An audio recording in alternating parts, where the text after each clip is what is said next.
The following docuseries explores the experiences of those on the front lines of the response to serious injury and fatal road collisions. It includes references to traumatic events, injury, loss of life, and the emotional impact of this work, including references to post-traumatic stress. Viewer discretion is advised. My name is Chauntae Martinez. I'm a 911 telecommunicator. I call, take, and dispatch emergency calls. I've been working for the Department of Public Safety and Communications for almost 6 years this December. My name is Jeremy Josephs. I've been a telecommunicator for 14 years. There are countless, you cannot put a number to how many calls that we've taken that involves fatality or any serious injuries in regards to motor vehicle accidents or any type of calls relative to motor vehicles.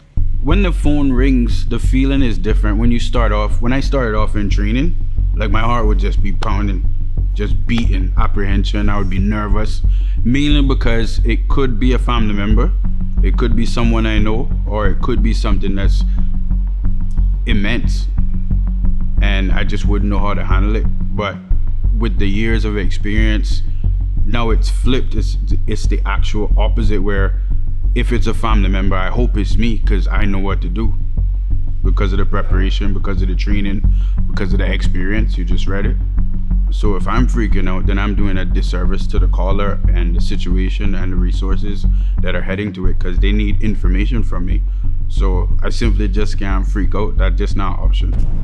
When a major call comes in, especially with my shift, it's like a symphony. Everybody is in unison and doing their job, and it's actually art. Like the way you're moving, the way you're clicking, the way you're getting eye contact with your shift, you're communicating through movement, through gestures, and everybody understands to the T.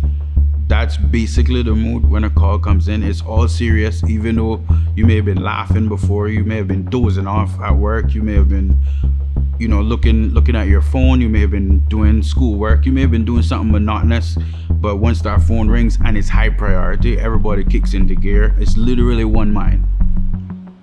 So the shift that was most memorable to me was a night shift. We had a lot of high priority calls, and it came to a moment where we're like, okay, we have a breather now. And then, in the center, everything is unpredictable. Within 5 minutes of that breather, we had a high priority motor vehicle accident. So as I answered the call, the gentleman told me that there was a patient that was possibly entrapped into the vehicle. As I was listening through the call, you can actually hear the patient mumbling. And while giving the pre-arrival instructions and processing the call in order to give our first responders the information that they need, the caller then said that the patient was no longer talking. And as officers arrived on scene, they responded within less than 5 minutes of processing the call. And even though 5 minutes may seem short, it feels tirelessly long. And knowing that you're there behind the phone, you cannot give all the help that you wish you could. After EMS arrived on scene, then that's when we knew that this accident was a fatal.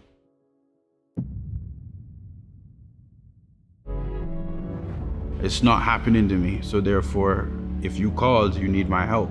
In order for me to help you, I need to stay grounded. I can't afford to have feelings. I can't afford to think about the time.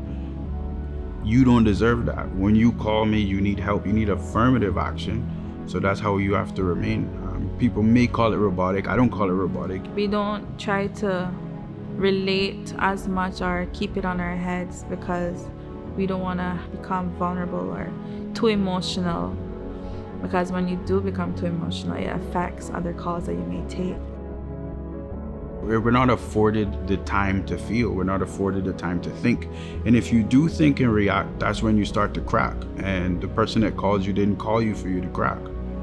For a majority of these calls, the victims or the fatalities are persons who were not driving. They're going along their merry way. It can be a pedestrian, it can be a person on a bicycle. So please be mindful.